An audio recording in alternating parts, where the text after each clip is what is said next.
Hi!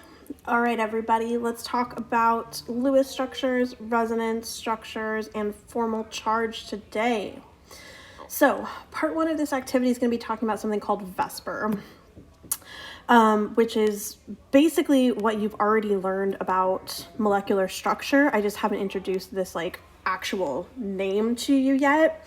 So let's review what we already know about molecular structure. So if you take a look at this molecule, this Lewis structure for carbon dioxide, what we want to figure out is how many electron domains there are around the central atom. So what I called this before was like how many lone pairs and how many bonds do you see? So every bond and every lone pair represents one area of electron domain, electron density. So around the carbon atom here, we have 2 electron domains, both of which are double bonds. So in thinking back to molecular geometry, if I had 2 bonds on the central atom, no lone pairs, we said that this molecule was linear. It's locked in that rigid linear position, with the oxygen atom straight out from the carbon. To figure out if the bonds in this molecule are polar, what we needed to look at was electronegativity values. So if there was a significant difference between the carbon and the oxygen bond, and by significant I mean more than like 0.4 of an electronegativity difference, we called the bonds polar. So in this case, yes, our bonds are polar. Makes sense because oxygen's a highly electronegative atom. Is the molecule overall polar? So to do this one, we had to look at symmetry.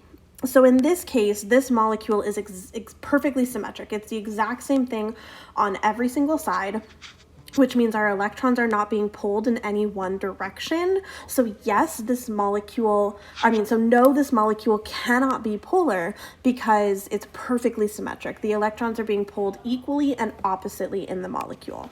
They're going towards the oxygen. So that's leaving the carbon to be slightly positive. Let me do it in like a darker pen. There we go. And then being pulled out this way towards this oxygen, leaving that carbon to be positive. We're getting a partial negative on each of our oxygens. Our carbon's going to have a partial positive charge, but since they're being pulled equally and oppositely, no, this molecule is not polar. So, furthering our discussion about what we know about molecular structure, we need to think about what we know about electrons. So electrons always live in pairs. Whether it be a lone pair, two electrons situated in that lone pair that are unshared, or whether it be in a bond, 2 electrons that are being shared between atoms. Electrons are negatively charged. So what this means is if you had some electrons that are in a lone pair together, or if you have some electrons that are being shared in that bond, this means that those electrons still maintain their negativity. This means that they are repulsive. You have 2 negative charges put together. Those 2 things are going to repel each other. So this is why bonds and lone pairs are going to arrange themselves as far away as possible around that center atom. They themselves are experiencing forms of repulsion, which means they are literally pushing against each other. So they're trying to put themselves to situate as far away from possible from each other as they can. So electron domains, again, are places where electrons live. They can be bonds, they can be lone pairs, but really the only ones that we care about for the purposes of this lesson are the ones around the central atom. So whether an atom is sharing 1, 2, or 3 electrons with another atom, that sharing of electrons between 2 atoms only counts as one area of electron domain. So single, double, triple bonds, no matter how many electrons are being shared, we only count them as 1 electron domain. Each lone pair around a central atom also counts as 1 electron domain. So for every 2 dots in a structure, you have 1 electron domain. So here is kind of a reminder about what we looked at with some molecular geometries. We looked at linear, trigonal planar, tetrahedral, and trigonal pyramidal. We did not look at the bottom 2 right there, but I left those structures in there so that way you could see examples of other structures, way that things can bond if they have more than 4 atoms attached to the central atom. Okay, so what I want you to do is take a second to remind yourselves, how do I draw Lewis structures? And can I figure out the number of electron domains around the central atom? So pause the video here, see if you can go through and draw these Lewis structures, then come back to check your answers.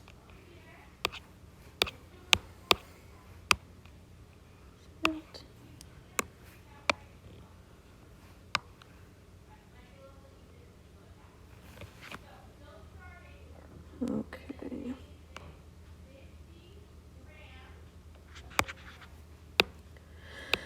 Okay, welcome back. Hopefully you drew all these Lewis structures out on your own. Here's what your Lewis structure should look like. I took the liberty of also filling in the 3D drawing and the name because I know that's something that you could also do.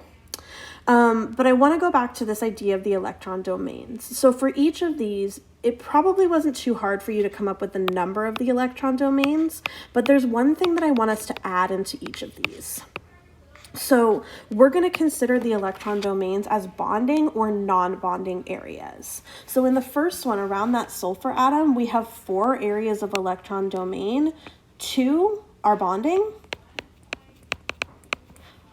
while 2 are non-bonding. What that means is there's 2 areas of electron density where the electrons are stuck in bonds, and then 2 areas of electron density where they're in lone pairs and they're non-bonding. They belong solely to that sulfur. So let's figure out what the electron domains on each of these other Lewis structures would be. So PCl3, we have 3 bonding, 1 non-bonding. CCl4, here all of our electron domains are bonding. CS2, here all our electron domains are bonding. And then our last one, this one again, is all bonding electron domains. Okay, so now let's get to what this section's actually entitled, VSEPR. I know if you read that word, it doesn't look like it says the word VSEPR. It looks like it says VSEPR, but VSEPR sounds dumb.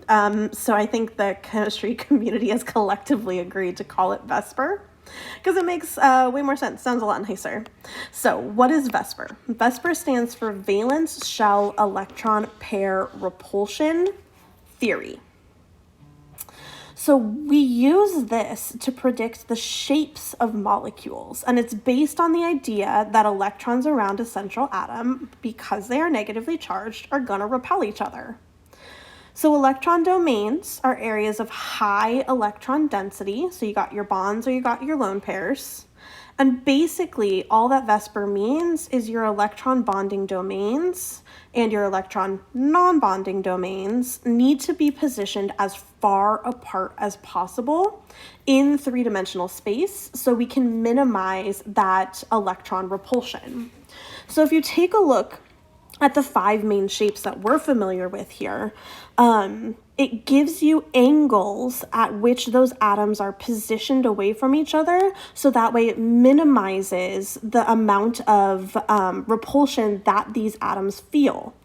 So if I go back up and I look at something that's bent, what this is referring to is this angle between our hydrogen atoms here. So if I look at this picture in a bent molecule, these 2 atoms will be 104.5 degrees apart from each other because that minimizes the electron repulsion. So I'm going to fill in this bond angle as 104.5. Based off of the structures of these other molecules that we have here, pause the video and then figure out the bond angles.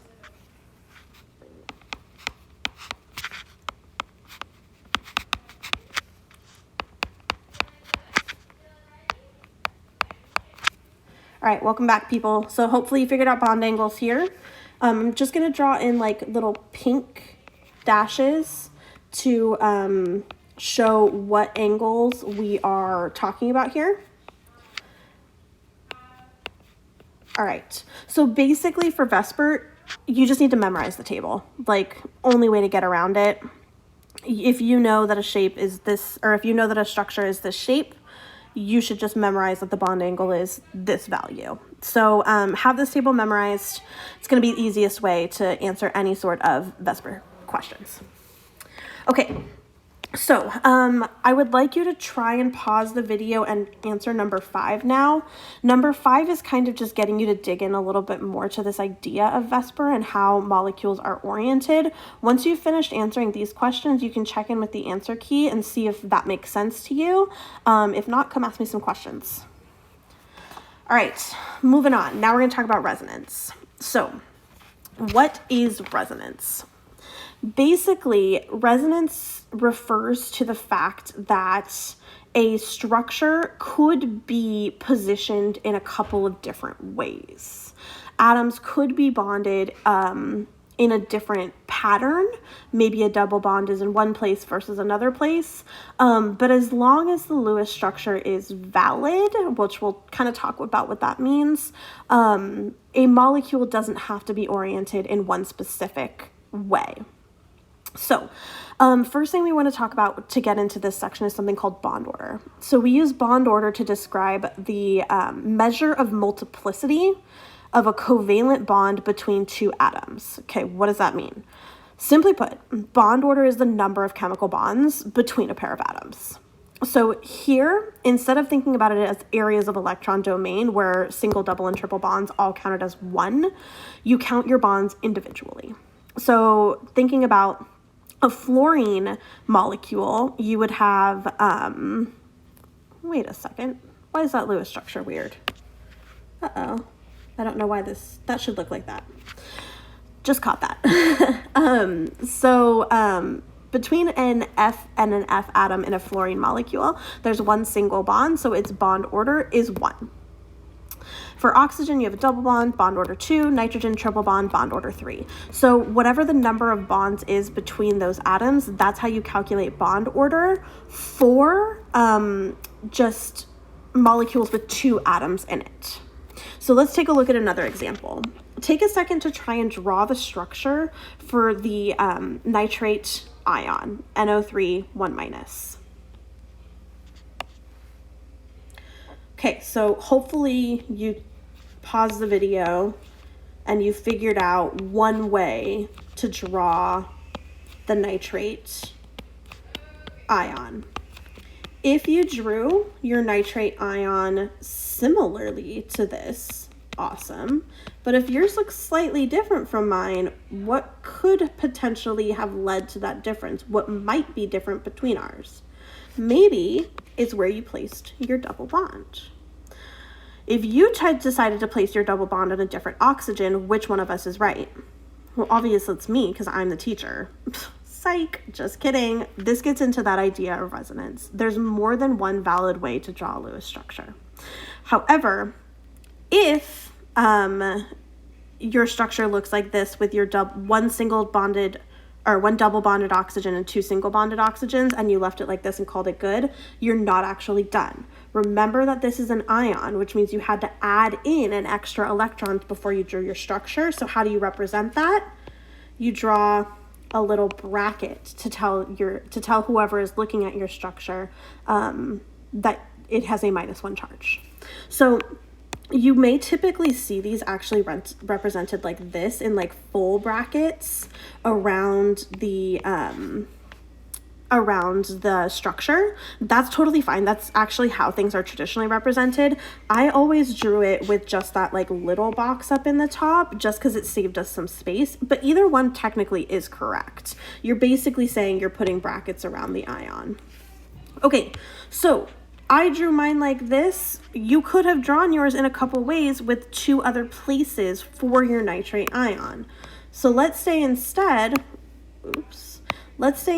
you drew yours. Wow, I really can't notability today, it looks like. Let's say you drew yours to have your double bond right here. That's going to change your structure just ever so slightly. It's going to give you 3 lone pairs on this oxygen and only 2 on the bottom. That's fine. That's a valid structure. Nothing wrong with it. You could have also put your double bond over here. And that's also fine, totally valid. So these three structures are called resonance structures. They are resonance of each other, or they have resonance with each other. And we use these double-headed arrows to represent that they are resonance structures because they can go back and forth. All of them are totally valid. So let's think about the bond order for the NO bonds here. In all of these structures, you have two single bonded oxygens to the nitrogen, which means that each of those would have a bond order of 1. And then between the nitrogen and oxygen that's double bonded, this would have a bond order of 2. So what we can do now, because this is a molecule with more than 2 atoms, is to calculate the overall bond order for your molecule, you have to follow a series of steps.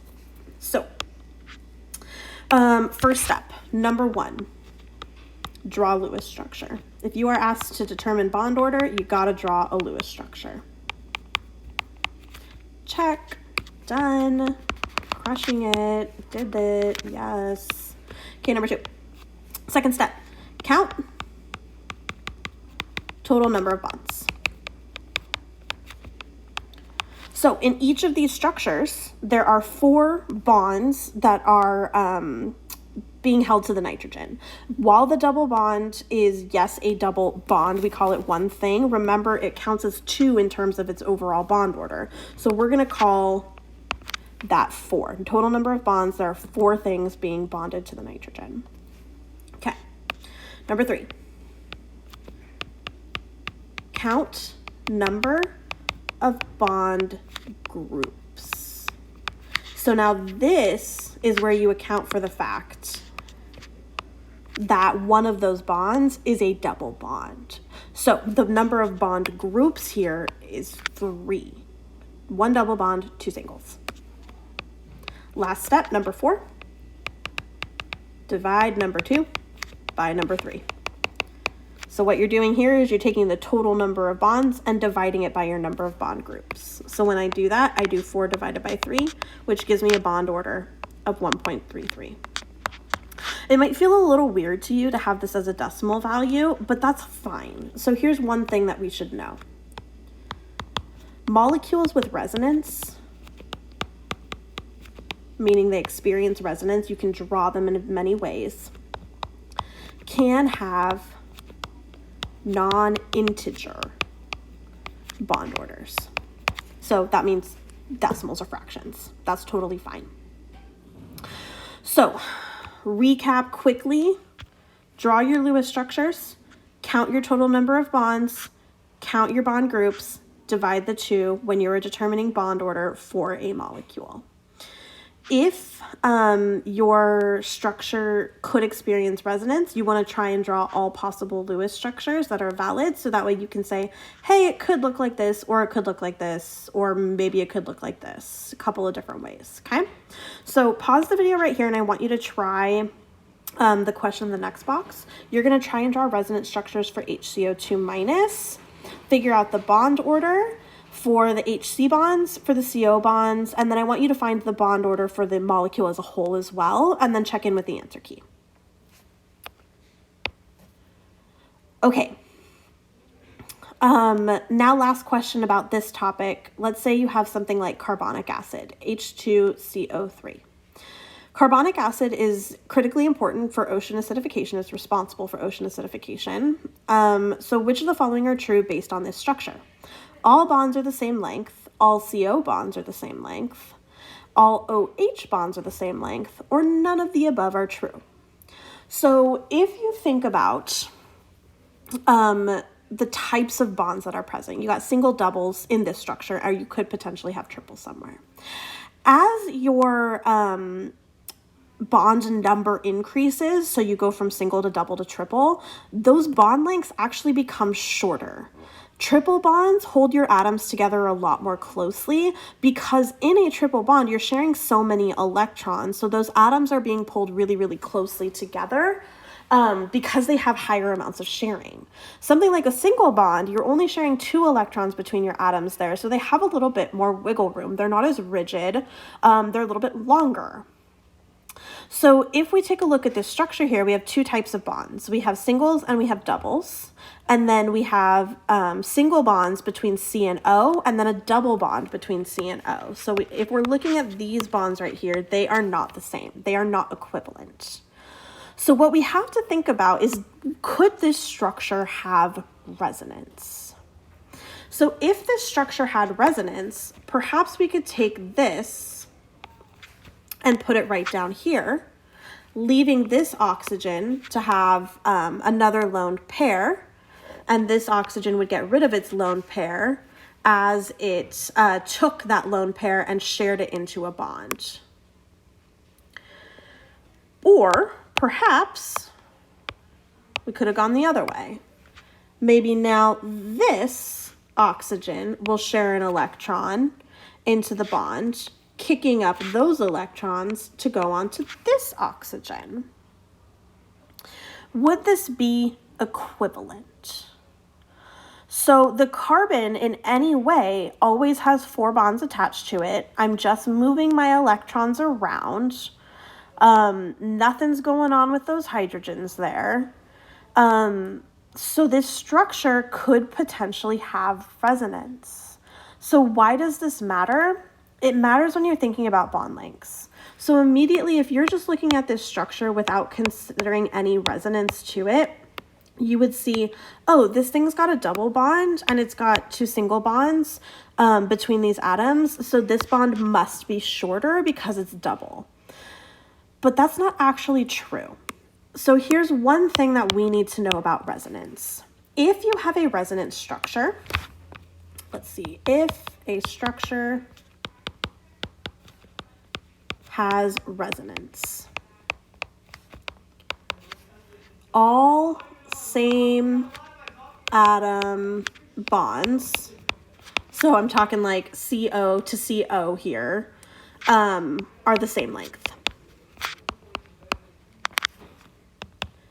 So why is this true?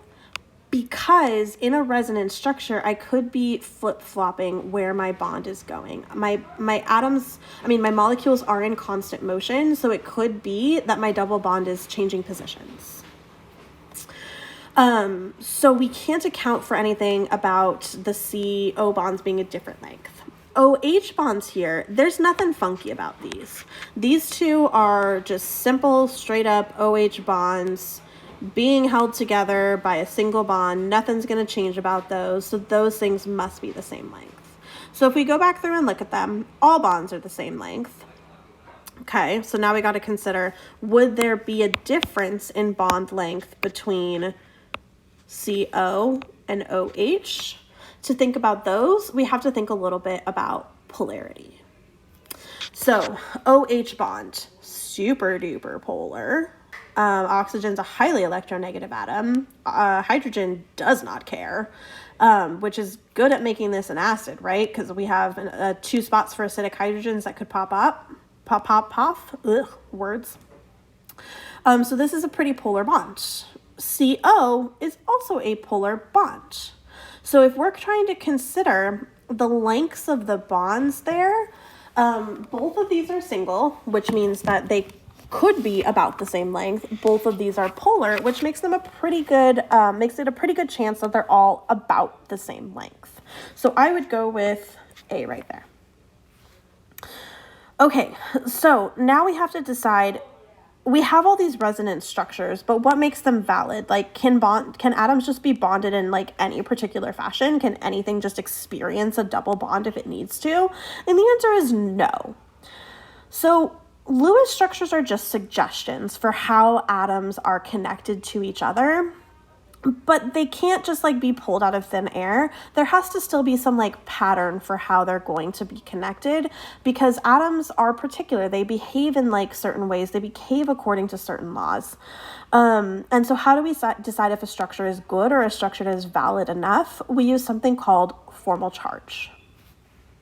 So, definition. Formal charge, which you can often see abbreviated FC, is the charge assigned to an atom in a molecule, assuming that all electrons in your chemical bonds are shared equally between atoms. So, and this is shared equally between atoms regardless of electronegativity. So formal charge is like a totally made up thing, right? Because we know that not all electrons are going to be shared equally. So we're making an assumption here, but the purpose of this assumption is just to help us decide if our structures are valid or not.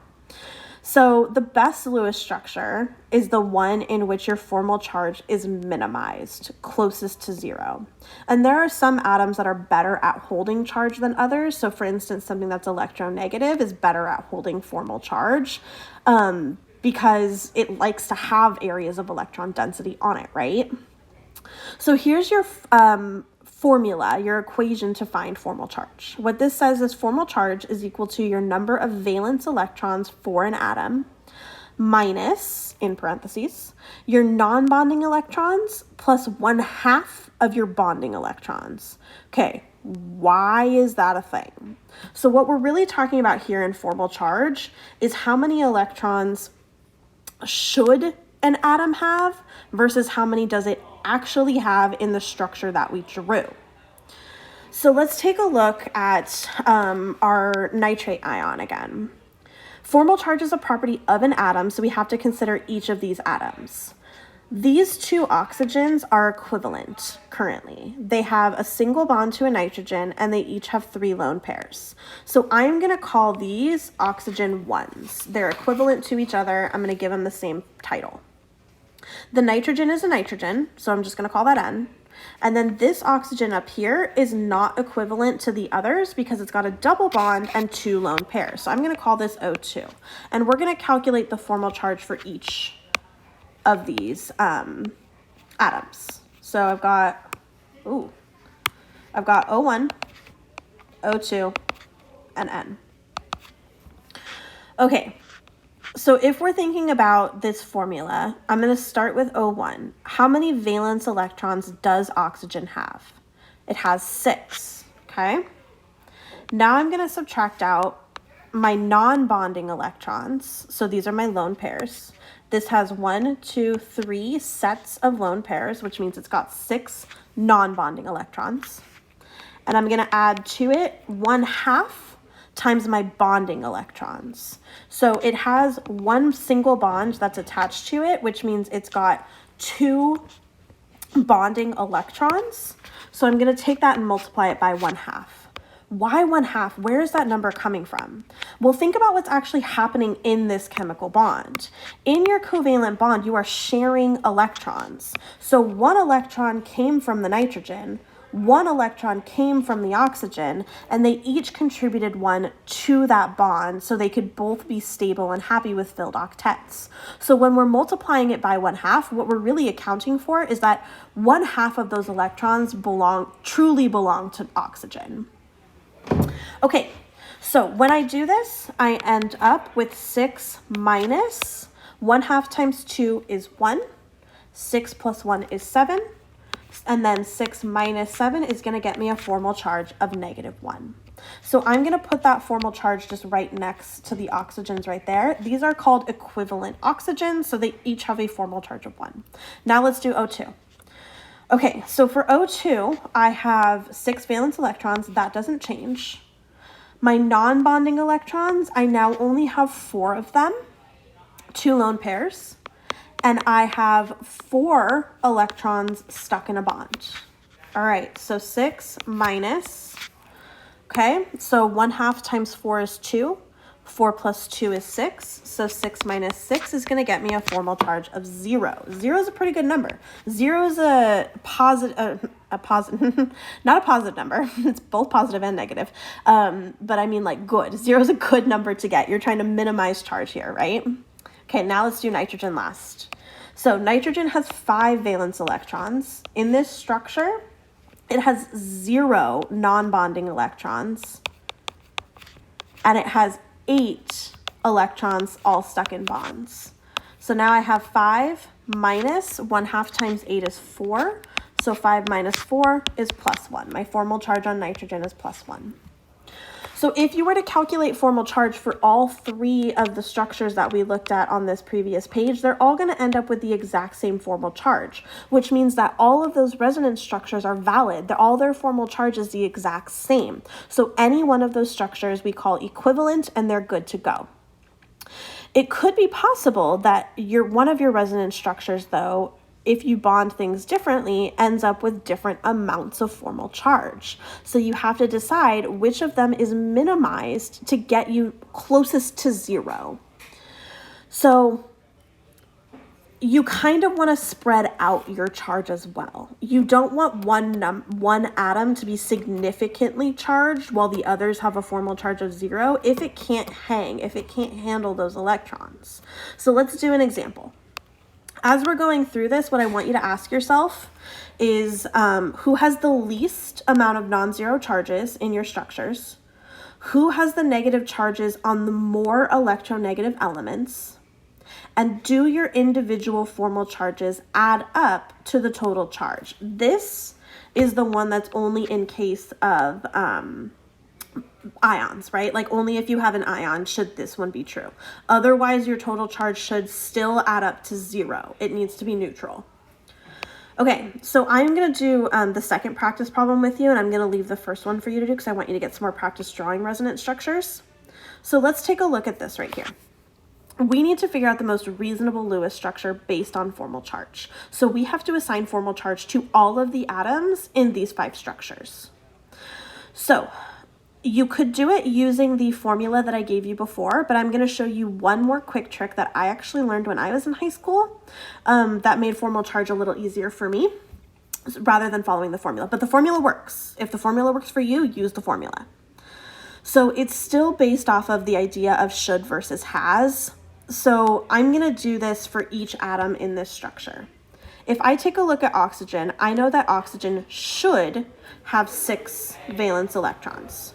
How many does it have in this structure? It's got 2, 4, 6, and then I'm going to split this bond in half because half of those electrons belong to oxygen.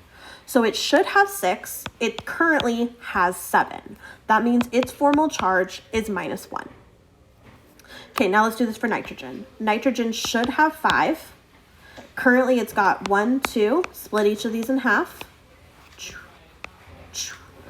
And it's got 4 in this structure. So it's got a formal charge of +1. Now let's do chlorine. Okay, chlorine has got, Chlorine has got 1, 2, 3, 4, 5, 6, 7 electrons, and it should have 7 electrons. So 7 minus 7 gives me a formal charge of 0. So in this structure, I have formal charge of -1 + 1, 0. Total, this adds up to a charge of 0, which is good because this is a neutral structure. All right, next one. So if I take a look at this right here, my oxygen's in the same boat, right? It's single bonded with 3 lone pairs. So that means it's got the same formal charge, -1. Ooh, tricks, yes. All right, same thing with chlorine. Single bonded, 3 lone pairs, formal charge is 0. Only thing that's different here is my nitrogen. Okay, so on my nitrogen, I've got split in half, 1, 2, 3, 4, 5, 6. There we go. Okay, so it should have 5 valence electrons. It has 6 in this structure, so it's got a formal charge of -1. Other thing you want to take a look at if you're trying to figure out valid structures is how many total electrons should you have. So oxygen contributes 6, nitrogen contributes 5, chlorine contributes 7. So in my structure, I should have a total of 16. Hold on, 5 plus 6 is 11. Nope, 18. Math. Yeah, I should have a total of 18 valence electrons. If I take a look at this structure, I've got 2, 4, 6, 8, 10, 12, 14, 16, 18, 20. Boo! Without even doing formal charge, we should just been able to say, yeah, you're bad. You have too many electrons. You're definitely not valid. You're not reasonable. See ya. Bye. Okay. That would mean that this one as well, 2, 4, 6, 8, 10, 12, 14, 16, 18, 20. Bye. Bad. 2, 4, 6, 8, 10, 12, 14, 16, 18. Good. You could still be true. And 2, 4, 6, 8, 10, 12, 14, 16, 18. You could also still be true. Okay, so we got to do formal charge for those last ones. Okay, this one right here. Formal charge. Oxygen single bonded. Got 3 lone pairs. Formal charge -1. Chlorine has 2 lone pairs and 2 bonds. So it should have 7 valence electrons. It currently has 1, 2, 3, 4, split in half, 5, 6. +1 charge. Ooh, chlorine's a highly electronegative atom, right? Positive charge, not great. Chlorine wants to be negative because it wants to take in electron density. So I'm going to leave that +1 there, but I'm going to look at it like very side-eyed, knowing that like chlorine does not like to be positive. All right, nitrogen. 1, 2, 3, 4, split in half, 5. So this one's should have 5. It does have 5, so it's got a formal charge of 0. Last. Okay, oxygen, split in half. Nitrogen, split in half. I'm going to do nitrogen first since I'm trying to color code. 1, 2, 3, 4, 5. 5 minus 5 is formal charge of 0. Chlorine, 1, 2, 3, 4, 5, 6, 7. 7 minus 7, formal charge of 0. Ooh, looking good. All right, oxygen, 1, 2, 3, 4, 5, 6. So should have 6. Does have 6. Formal charge of 0. Ding, ding, ding, ding, ding. 0, 0, 0. Everything has a formal charge of 0. What? This is our best structure. This has to be the winner. This is the one that minimizes